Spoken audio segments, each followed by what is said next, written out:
Assalamualaikum warahmatullahi wabarakatuh. Saya Andi Mardiana Padupai. Pada hari ini kita akan membahas konsep dasar perencanaan strategi, dimensi strategi bisnis, dan nilai-nilai keunggulan lembaga.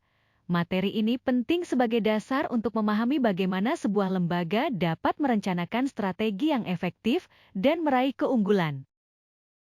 Perencanaan pendidikan adalah proses yang sangat penting dalam sistem pendidikan. Di sini, kita bicara tentang bagaimana kita menetapkan tujuan, mengalokasikan sumber daya, dan memilih metode yang tepat agar tujuan tersebut bisa tercapai dalam jangka waktu tertentu. Tujuan utama dari perencanaan pendidikan ini adalah memastikan pendidikan dapat dilaksanakan secara efektif, efisien, dan tentunya bermutu. Dengan perencanaan yang baik, kita dapat mencapai hasil yang optimal dalam meningkatkan kualitas pendidikan.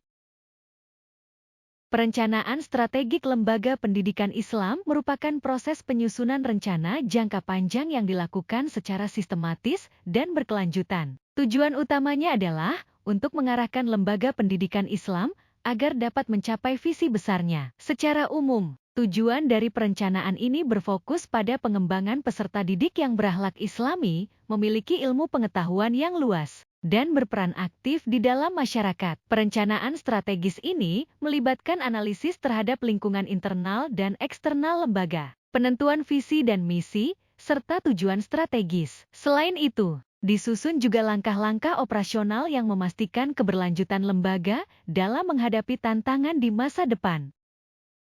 Pada slide ini, kita akan melihat beberapa aspek penting dalam perencanaan pendidikan. 1. Pengertian perencanaan pendidikan. Penting untuk memahami apa yang dimaksud dengan perencanaan pendidikan dan alasan mengapa perencanaan ini sangat penting. 2. Pendekatan perencanaan pendidikan. Terdapat berbagai pendekatan yang bisa digunakan dalam perencanaan pendidikan, tergantung pada kebutuhan dan tujuan yang ingin dicapai. 3. Bentuk-bentuk perencanaan pendidikan. Ada beberapa bentuk perencanaan yang dapat diterapkan, seperti perencanaan strategis, operasional, dan taktis. Masing-masing memiliki peran dalam mencapai tujuan pendidikan.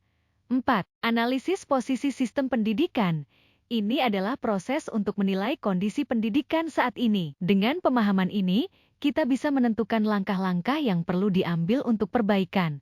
5. Model perencanaan. Terakhir, model perencanaan dikembangkan untuk membantu kita dalam mencapai tujuan pendidikan secara efektif dan efisien. Pada slide ini, kita akan membahas komponen utama dalam perencanaan strategik di lembaga pendidikan Islam, yaitu 1. Visi dan misi. Visi dan misi menyatakan tujuan besar lembaga, yaitu mendidik generasi muda yang Islami dengan ilmu pengetahuan yang luas. 2. Analisis SWOT. Melakukan analisis SWOT membantu mengidentifikasi kekuatan, kelemahan, peluang, dan ancaman yang dihadapi lembaga. Ini adalah dasar penting untuk memahami posisi lembaga di lingkungan pendidikan. 3. Tujuan strategis. Penetapan tujuan strategis membantu menentukan prioritas utama, seperti meningkatkan kualitas pendidikan, pengelolaan sumber daya, dan memperkuat kerjasama dengan pihak lain. 4. Rencana aksi. Rencana aksi mencakup langkah-langkah konkret untuk mencapai tujuan strategis, termasuk peningkatan kualitas pengajaran, penerapan teknologi, dan peningkatan fasilitas. 5. Evaluasi dan monitoring. Evaluasi dan monitoring dilakukan untuk mengukur pencapaian dan melakukan perbaikan jika terdapat penyimpangan dari rencana.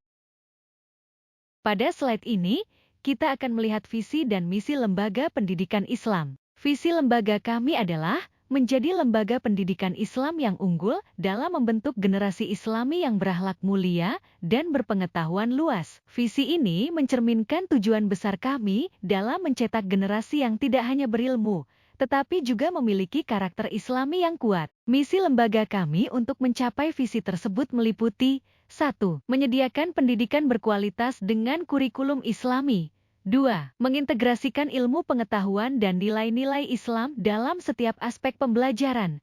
3. Membangun lingkungan belajar yang kondusif untuk pengembangan spiritual dan akademik peserta didik. Kini, kita akan membahas analisis SWOT lembaga pendidikan Islam yang mencakup 4 aspek utama. 1. Strengths, kekuatan.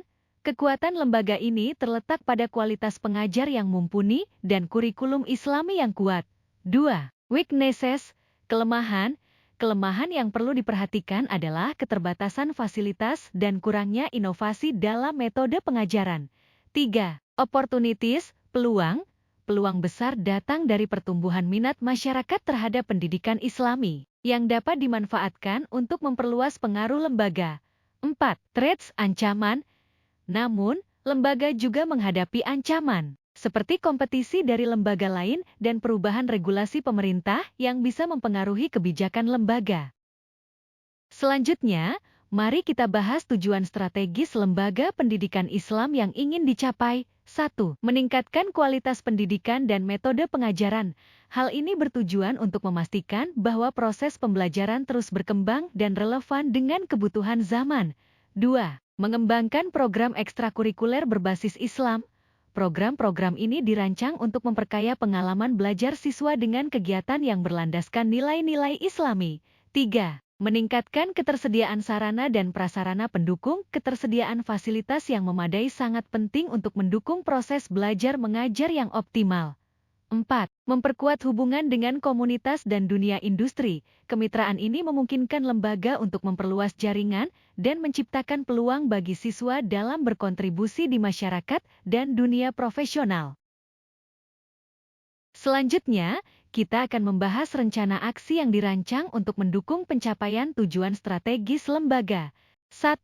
Rencana aksi, peningkatan kualitas pengajaran. Kami berfokus pada pelatihan dan pengembangan profesional bagi guru untuk memastikan mereka memiliki kompetensi yang memadai dalam mengajar. Selain itu, teknologi akan diterapkan dalam proses pengajaran untuk meningkatkan efektivitas dan daya tarik pembelajaran. Pengembangan kurikulum Islami. Kurikulum akan direvisi agar sesuai dengan perkembangan zaman, namun tetap menjaga nilai-nilai Islam sebagai landasan utamanya.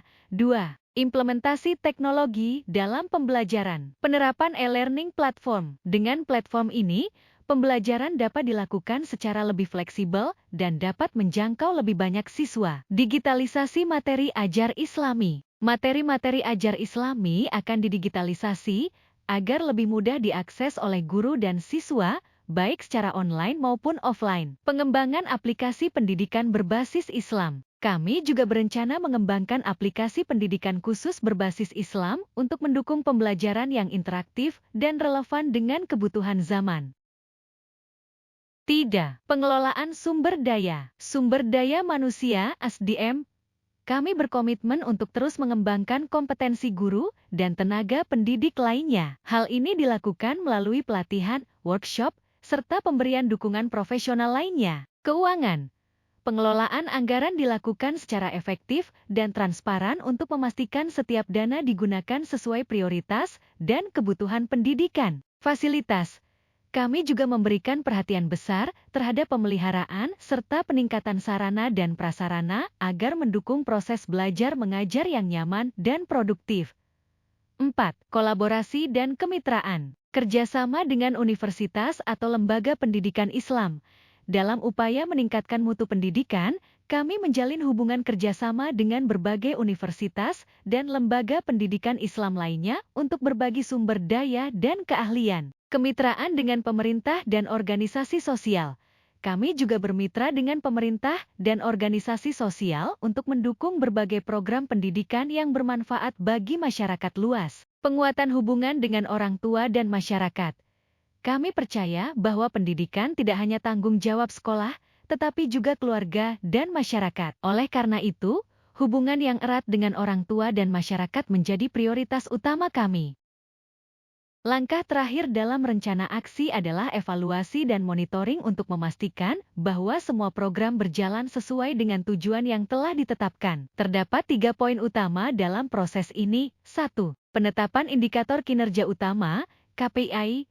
KPI digunakan sebagai tolok ukur dalam menilai keberhasilan setiap program yang dijalankan oleh lembaga. 2. Pengukuran pencapaian secara berkala. Pencapaian akan diukur secara berkala untuk mengetahui sejauh mana progres yang telah dicapai dan apakah sesuai dengan rencana awal. 3. Tindakan korektif bila diperlukan. Jika ditemukan penyimpangan atau area yang perlu ditingkatkan, maka tindakan korektif akan segera dilakukan untuk memastikan semua berjalan sesuai harapan. Sebagai landasan teori dalam perencanaan strategis lembaga pendidikan Islam, kita merujuk pada pandangan beberapa tokoh penting. 1. Henry Mintzberg. Beliau dikenal dalam manajemen strategis, terutama pendekatannya yang lebih terbuka dan dinamis dalam proses perencanaan strategik. Mintzberg menekankan bahwa strategi tidak selalu harus kaku, melainkan bisa fleksibel sesuai kondisi yang dihadapi. 2. Prager. David. Teori Fred Error. David banyak membahas mengenai strategi, khususnya melalui pendekatan SWOT dalam perencanaan strategis. Pendekatan ini membantu lembaga untuk memahami kekuatan, kelemahan, peluang, dan ancaman yang ada. 3. Tafsir pendidikan Islam. Literatur ini berfokus pada pengembangan lembaga pendidikan Islam, terutama terkait nilai-nilai dan tujuan yang berlandaskan ajaran Islam. Tujuannya adalah memastikan bahwa seluruh aspek pendidikan tetap sesuai dengan nilai-nilai Islam. Untuk memperkaya pemahaman dalam pengembangan perencanaan strategik pendidikan Islam, terdapat beberapa literatur yang sering dijadikan acuan. Di antaranya, 1. Abdurrahman Saleh Abdullah. Beliau menulis tentang konsep dan praktik pendidikan Islam modern, yang membantu lembaga pendidikan Islam dalam memahami pendekatan yang relevan dengan perkembangan zaman. 2. Al-Attas. Seorang cendekiawan Muslim yang berkontribusi dalam pembahasan tujuan pendidikan Islam, khususnya dari perspektif Islamisasi ilmu pengetahuan. Pemikiran Al-Attas memberikan dasar tentang bagaimana ilmu dapat dikembangkan tanpa mengabaikan nilai-nilai Islam. Selanjutnya, kita akan membahas materi, konsep dasar perencanaan strategik di lembaga pendidikan Islam.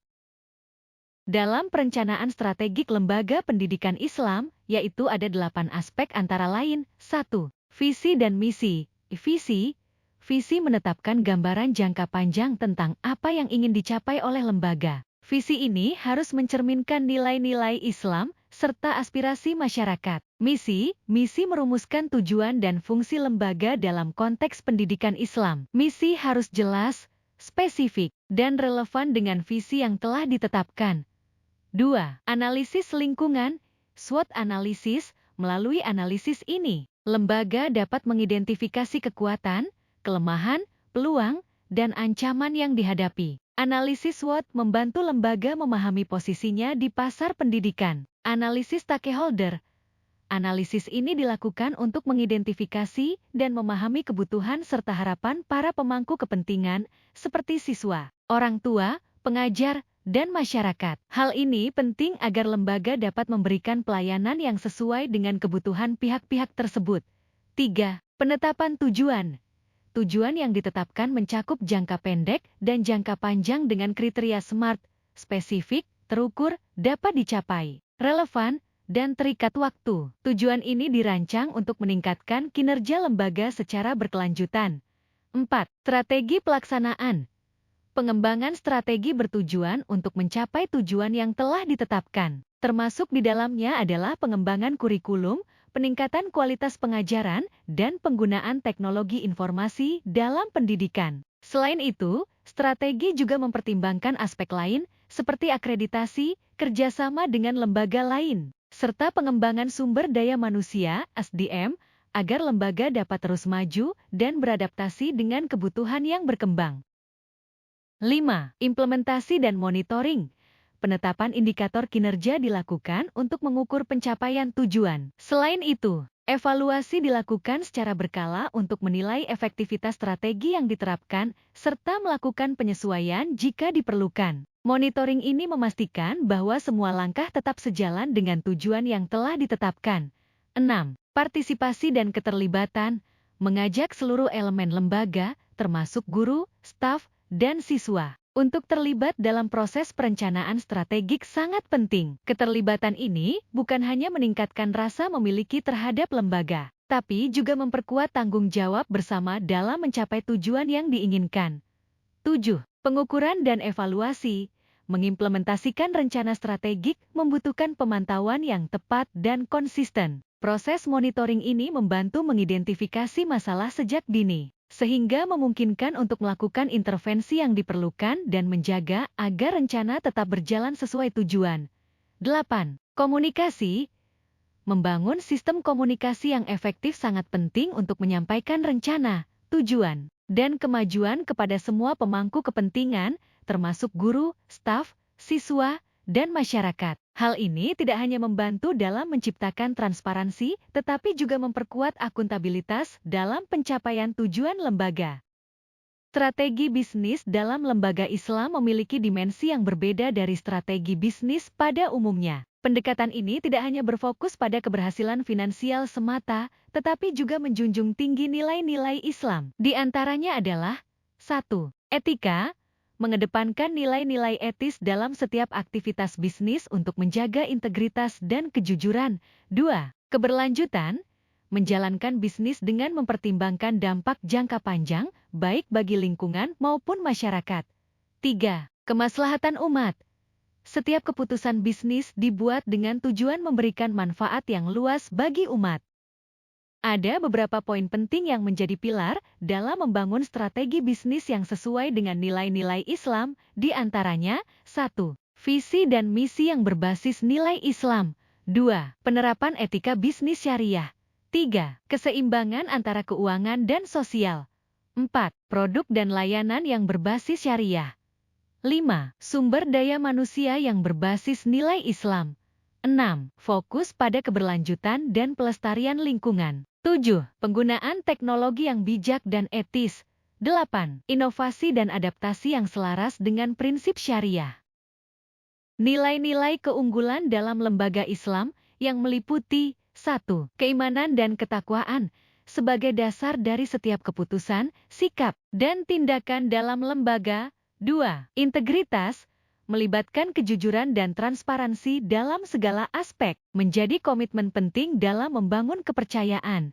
3. Amanah, mengacu pada tanggung jawab dalam mengelola sumber daya sesuai tujuan Islam. 4. Keadilan, mengedepankan keseimbangan dalam keputusan dan hubungan dengan semua pihak, baik internal maupun eksternal. 5. Ihsan, mewujudkan pelayanan terbaik kepada masyarakat, karyawan, dan mitra kerja sesuai dengan konsep ihsan dalam Islam. 6. Nilai ukhuwah atau persaudaraan mendorong kerjasama yang harmonis di dalam lembaga maupun dengan pihak luar. Kolaborasi dan solidaritas ini membuat lembaga Islam lebih kuat dalam menghadapi tantangan dan mencapai tujuan bersama untuk kemaslahatan umat. 7. Lembaga Islam perlu memiliki kemampuan untuk berinovasi agar relevan dengan perkembangan zaman. Namun inovasi tersebut harus tetap berlandaskan syariah. Inovasi berbasis nilai syariah ini dapat mencakup bidang teknologi, pelayanan, hingga pendekatan edukasi yang kreatif dan tetap sesuai dengan ajaran Islam. 8. Lembaga Islam berorientasi menempatkan kemaslahatan umat sebagai prioritas dalam setiap aktivitasnya. Nilai ini mendorong lembaga untuk berperan aktif dalam memberikan manfaat sosial, seperti memberikan pendidikan, layanan kesehatan, atau bantuan kemanusiaan. 9. Kedisiplinan dan ketekunan dalam bekerja adalah bentuk ibadah yang menunjukkan penghargaan atas waktu dan potensi yang telah Allah berikan. 10. Lembaga Islam bertanggung jawab untuk mempertanggungjawabkan seluruh aktivitasnya secara transparan kepada pihak yang berhak, termasuk masyarakat dan pihak berwenang. Dengan akuntabilitas dan transparansi yang tinggi, lembaga Islam dapat memastikan bahwa semua keputusan dan hasil kerjanya terukur dan sesuai dengan standar syariah. Sebagai kesimpulan, dengan perencanaan strategis yang matang, lembaga pendidikan Islam memiliki potensi untuk berkembang dan berkontribusi lebih baik dalam mencetak generasi Islami yang berkualitas. Perencanaan yang baik menjadi landasan utama dalam mewujudkan visi dan misi lembaga. Terima kasih atas perhatian kalian. Semoga materi ini bermanfaat dan dapat diterapkan dalam pengembangan lembaga ke depannya. Kata-kata hari ini dari Bu Andi Ana, tidak akan diterima doa, ucapan dan harapan apabila tidak iringi dengan amalan. Tidak akan diterima ucapan dan amalan, kecuali dilandasi dengan niat. Doa, ucapan, harapan dan niat harus sesuai dengan ketulusan hati.